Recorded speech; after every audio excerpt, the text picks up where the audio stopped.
السلام عليكم ورحمة الله وبركاته. الحمد لله رب العالمين والصلاة والسلام على رسوله الكريم. أما بعد، أعوذ بالله من الشيطان الرجيم.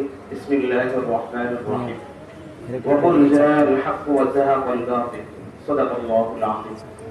قال رسول الله صلى الله عليه وسلم: المسلمون كجسد واحد إن اشتكى عينه اشتكى كله، أو كما قال عليه الصلاة والسلام.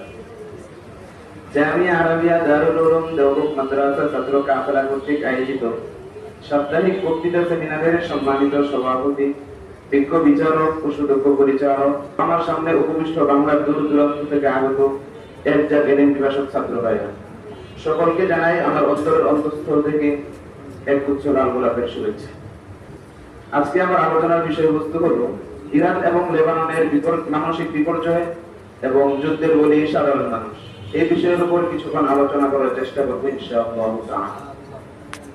মুহতারাম হাজিরিন, আজকে আমরা এমন একটি বিষয়ের সম্মুখে দাঁড়িয়ে আছি, তা হলো আমাদের দুই মুসলিম রাষ্ট্র ইরান এবং লেবানন তা আজকে সংকটে নিমজ্জিত।